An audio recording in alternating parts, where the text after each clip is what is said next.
पहले आतंकी हमला, फिर सीजफायर तोड़ा और अब अपनी सेना और एयरफोर्स को तैयार रहने को कहा है। यह पाकिस्तानी प्रधानमंत्री और पाक आर्मी चीफ की जंग की रणनीति तो नहीं। क्या पाकिस्तान भारत के खिलाफ जंग की तैयारी कर रहा है? क्या यह सिर्फ सामरिक और कूटनीतिक दबाव की रणनीति है या भारत के सख्त रुख को देखते हुए पाकिस्तान जंग के लिए खुद को तैयार कर रहा है?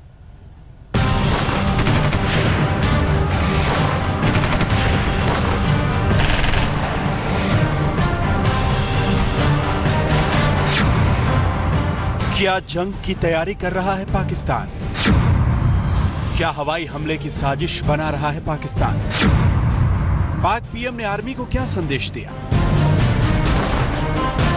उरी में हुए आतंकी हमले के बाद सरहद के इस पार और सरहद के उस पार दोनों तरफ खलबली मची है।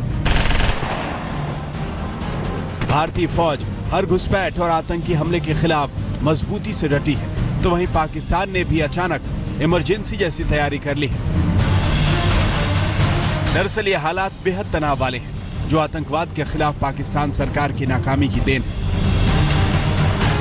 एक तरफ लश्कर चीफ हाफिज सईद है, जो भारत में अपने आतंकी भेज रहा है, तो दूसरी तरफ पाक खुफिया एजेंसी ISI, जो आतंकी संगठनों को हर तरह का समर्थन देती है। और इन दोनों के बीच पाकिस्तान के प्रधानमंत्री नवाज शरीफ है, जिनकी शराफत का नकाब अब हट चुका है।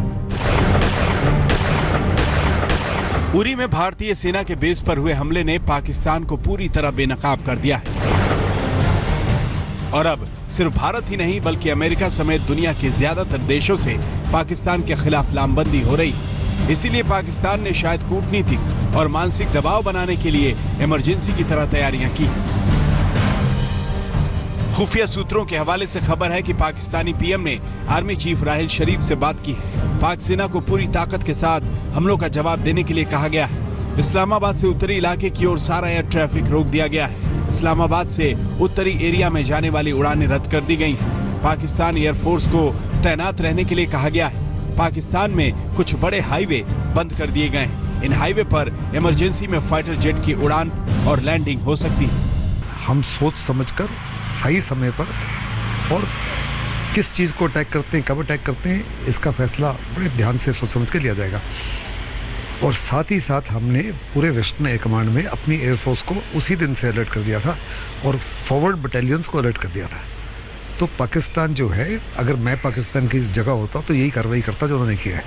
ये इससे कोई मतलब नहीं कि युद्ध के हैं, उनको साफ तौर पे नज़र आ रहा है कि हिंदुस्तान कुछ ना कुछ करने जा रहा है। पाकिस्तान की तैयारी को लेकर जो खबरें मिल रही हैं, वो भले ही कूटनीतिक और सामरिक दबाव की रणनीति है, लेकिन नवाज शरीफ को ये नहीं भूलना चाहिए कि सिर्फ नक्शे में ही नहीं बल्कि हर मामले में हिंदुस्तान पाकिस्तान से बहुत बड़ा है और हर गलती की बहुत बड़ी सजा भुगतनी पड़ सकती है। चोर की दाढ़ी में तिनका, कुछ इस तर्ज पर पाकिस्तानी सेना अपने देश में युद्ध जैसा माहौल तैयार कर रही है। दरअसल उरी आतंकी हमले के बाद भारत में बढ़ते आक्रोश को देखते हुए देश और दुनिया की आंखों में धूल झोंकने के लिए पाकिस्तानी सेना हर नापाक हथकंडा अपना रही है। इस्लामाबाद से कसवर क्लासरा के साथ मंजीत नेगी, दिल्ली, आज तक। नवाज शरीफ को वैसे ये भी नहीं भूलना चाहिए कि करगिल जब हुआ था तब भी वो पाकिस्तान के प्रधानमंत्री थे और भागते हुए अमेरिका गए थे। क्या किया था हमारी फौजों ने तब? उरी में आतंकी हमले के बाद अमेरिका समेत पूरी दुनिया में पाकिस्तान बेनकाब हो चुका है। यूएन काउंसिल की मीटिंग में शामिल होने गए नवाज की बोलती बंद हो गई है। अब तो अमेरिकी सांसदों ने पाकिस्तान को आतंकी देश घोषित करने के लिए बिल पेश कर दी।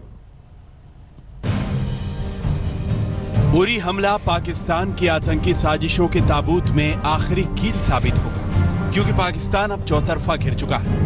पाकिस्तानी पीएम उरी में हुए आतंकी हमले पर मुंह छिपाते फिर रहे हैं, क्योंकि वो अपनी करतूतों का सच जानते हैं। उरी हमले के बाद से नवाज शरीफ के खिलाफ पूरे विश्व में माहौल बन रहा है। प्रधानमंत्री नरेंद्र मोदी ने उरी हमले के मद्देनजर सुरक्षा बलों की केंद्रीय कैबिनेट की मीटिंग ली, तो वहीं वॉशिंगटन में 2 अमेरिकी सांसदों ने पाकिस्तान को आतंकी देश घोषित करने के लिए बिल पेश कर दिया। इससे पहले कल न्यूयॉर्क में अमेरिकी राष्ट्रपति बराक ओबामा ने बिना नाम लिए पाकिस्तान को आतंकवाद का समर्थन करने के लिए लताड़ लगाई। और नवाज शरीफ भी न्यूयॉर्क के यूएन काउंसिल की सालाना बैठक में भारतीय मीडिया से बचते नजर आए। हमारे पास 4 ऑप्शन है। पहला ऑप्शन है डिप्लोमेटिक ऑप्शन, दूसरा है पॉलिटिकल ऑप्शन, तीसरा है मिलिट्री ऑप्शन, चौथा है कोवर्ट और ओवर्ट ऑप्शन। यूनाइटेड नेशंस में, चाहे किसी भी प्राइम मिनिस्टर से मिलते हैं, आज अफगानिस्तान के साथ देखिए हमारी मैत्री बढ़ती जा रही है। चीन और पाकिस्तान एक आइसोलेट होता जा रहा है, एक कोने में होता जा रहा है। यही कारण है उसके बौखलाहट का। भारत में पाकिस्तान के खिलाफ खासा गुस्सा है। सरकार से लेकर आम जनता तक उरी हमले के बाद सख्त जवाब देने के लिए तैयार नजर आ रही है। और इसी बीच अमेरिकी सांसदों ने पाकिस्तान को आतंकी देश घोषित करने की मांग कर दी है। पाकिस्तान को आतंकी देश घोषित करने के लिए 2 अमेरिकी सांसदों ने संसद में प्रस्ताव पेश किया है। सांसद टेड पो और डाना रोहरेबेचर ने यह प्रस्ताव दिया।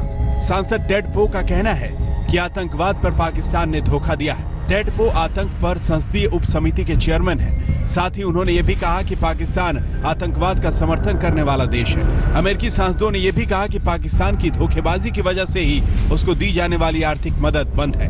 कई साल से पाकिस्तान ने आतंकवाद पर धोखा दिया है। अमेरिकी संसद में पाक के खिलाफ आतंकवाद समर्थक एक्ट HR 6069 पेश कर दिया गया है और कहा गया है कि लादेन से हक्कानी नेटवर्क तक पाकिस्तान के खिलाफ कई सबूत हैं। इस प्रस्ताव पर 90 दिनों के अंदर अमेरिकी राष्ट्रपति बराक ओबामा अपनी रिपोर्ट देंगे। भारत से लेकर अमेरिका तक चौतरफा बढ़ते दबाव के बीच नवाज शरीफ को न्यूयॉर्क में सारी दुनिया के सामने आज बोलना है। मगर सवाल यह है कि वो क्या बोलेंगे। भारत के खिलाफ उनके आतंकवादियों ने जितनी गोलियां बरसाई हैं, वो सारे निशान उनके खुद के दामन पर मौजूद हैं। मंजीत नेगी के साथ आज तक ब्यूरो। अगर पाकिस्तान जंग की तैयारी कर रहा है तो वो इतना जरूर देख ले कि भारत के सामने हर तरह से उसकी ताकत आधी से भी कम है।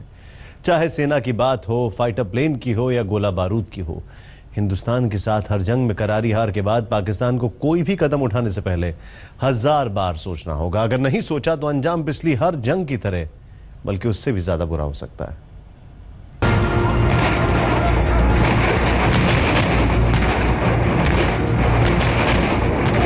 हर बार हर मोर्चे पर जंग में पाकिस्तान ने गोली भी खाई है और करारी हार भी मिली है। 1965 से लेकर 1999 तक हर जंग में पाकिस्तान शर्मसार हुआ है। 1965 की जंग में पाकिस्तान की करारी हार हुई थी। 1971 में पाकिस्तान ने दोबारा हिमाकत की और अंजाम यह हुआ कि उससे टूटकर बांग्लादेश बना। 1999 में करगिल में भी पाकिस्तानी सेना को मुंह की खानी पड़ी। और अब जिस तरह से पाकिस्तान माहौल बना रहा है, उससे सवाल उठता है कि क्या वो फिर कोई हिमाकत करेगा। अपने सारे पिछले अंजाम अगर पाकिस्तान भूल गया है तो ताजा हालात पर जरूर गौर कर ले। पीएम नवाज और उनका मुल्क देख ले कि हिंदुस्तान के मुकाबले पाकिस्तान की सेना किस पायदान पर है। भारतीय सेना के 13,25,000 सैनिक अलग अलग जगहों पर तैनात हैं, जबकि पाकिस्तान के पास महज 6,20,000 सैनिक हैं। भारतीय सेना के पास 21,43,000 सैनिक रिजर्व हैं, जबकि पाकिस्तान के पास 5,15,000 रिजर्व सैनिक हैं। भारत के पास 6,464 टैंक हैं, वहीं पाकिस्तान के पास 2,924 टैंक। भारत के पास जंगी वाहन 6,704 हैं, जबकि पाकिस्तान के पास सिर्फ 2,828 जंगी वाहन हैं।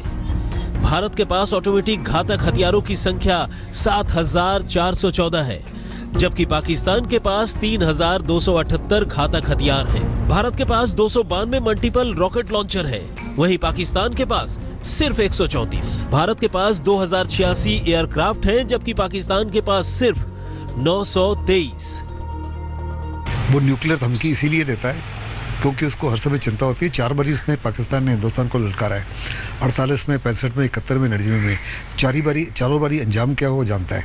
इस बारी भी ललकारा उसने, अंजाम क्या होगा उस साफ तौर पे जानता है। हम हर प्रकार से एयरफोर्स में, नेवी हो, आर्मी हो, टैंक्स हो, आर्टिलरी हो, हर चीज़ में पाकिस्तान से बहुत आगे है। आंकड़े साफ बता रहे हैं कि अगर पाकिस्तान ने कोई गलती की तो भारत को अपनी आधी ताकत ही लगानी पड़ेगी और पाकिस्तान त्राहिमाम कर उठेगा। दिल्ली से मंजीत सिंह नेगी के साथ आज तक ब्यूरो।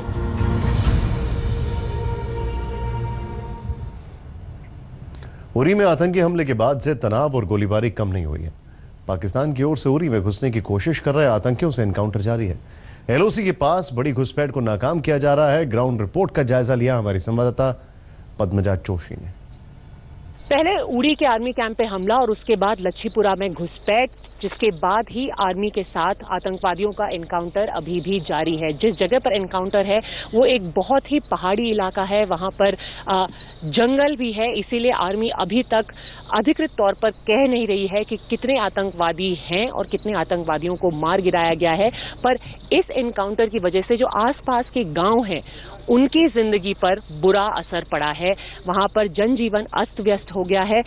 बात करते हैं कुछ ऐसे लोगों से जो आसपास के गांव में, जो आर्मी कैंप में LOC पर जो लोग रहते हैं, उनकी जिंदगी पर किस तरह का असर हो रहा है। पाकिस्तान की जो लगातार हरकतें हो रही हैं, जो लगातार घुसपैठ की कोशिशें पाकिस्तान कर रहा है, जो आतंकवादियों को वो सीमा पार भेज रहा है, उसका इन लोगों पर क्या असर होता है, आइए बात करते हैं।